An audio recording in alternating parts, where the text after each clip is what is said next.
Let's break it down. A retired lawyer in the US has a simple problem. His iPad won't connect properly to his email. He does what millions of people do every day. He Googles Microsoft support and calls the first number that looks legit. Hours later, more than $80,000 is gone from his bank account and his own bank refuses to refund a cent. I'm Imran, a Middle East-based analyst who follows US economics, consumer issues, and global affairs. In about 3 minutes, let's walk through how this kind of tech support scam works, why the bank said no, and what you can do to protect yourself. If you like clear, simple breakdowns like this, please hit subscribe right now so you don't miss the next one. First, how did this scam actually happen? It starts with something that feels completely normal, a pop-up concern or a search for help. In this case, the victim typed Microsoft support into a search engine and clicked a phone number that looked like the real thing. The number, of course, belonged to scammers.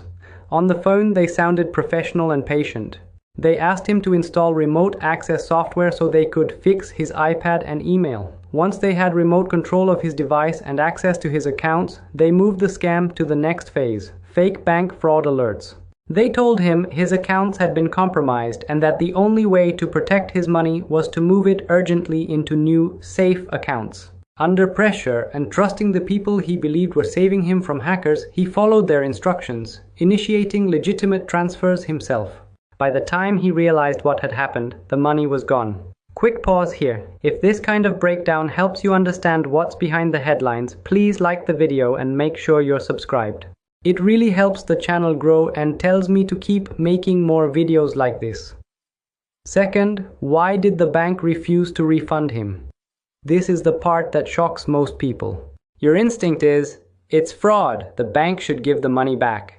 But banks often draw a sharp legal line between unauthorized transactions and authorized but tricked transactions.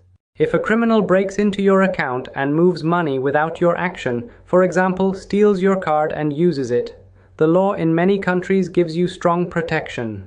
That's classic bank fraud. But if you yourself type in the details, approve the transfer, read the one-time codes and press confirm, banks will say legally this was authorized.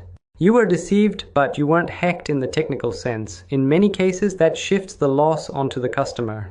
In the case from this article, the bank's fraud system even flagged the transfer as suspicious and called to double-check. Under the influence of the scammers, the victim reassured the bank that everything was fine, because he believed he was moving money to safety. Later, when he asked for a refund, the bank pointed to that recorded call and said, "You confirmed the payment yourself." Third, what can we learn from this? And how do you protect yourself? A few practical rules can make a huge difference. Never trust tech support numbers you find through ads or pop-ups. Go directly to the official website by typing the address yourself or use a trusted app. Do not let strangers take remote control of your device unless you are absolutely sure who they are. Once they're in, they can see everything. Treat any request to move money to a safe account as a giant red flag. Real banks do not need you to move money to protect it. If someone says this, hang up and call your bank back on the number on your card. If your bank calls you about suspicious activity, it is okay to say, "I'll call you back on the number printed on my card." Then end the call and dial the official number yourself. If you think you've been scammed, act fast. Contact your bank immediately, file a complaint, and report it to the relevant fraud or cybercrime agency in your country. The sooner you act, the better the chances, even if they are not guaranteed. So let's break it down one last time. This story isn't about someone clicking a stupid link. It's about a sophisticated multi-step scam that starts with a normal support request and ends with a victim personally moving money into the scammer's hands. The cruel twist is that the exact steps the scammers make you take are later used by the bank to say, "You approved this." This is Imran Breaks It Down. If you found this helpful, please subscribe, like the video, and tell me your thoughts in the comments. Do you think banks should take more responsibility in these authorized scam cases, or would that just push up costs for everyone? Share this with a friend or parent who might be vulnerable to tech support scams, and if you're already subscribed, thank you. We'll keep breaking it down together.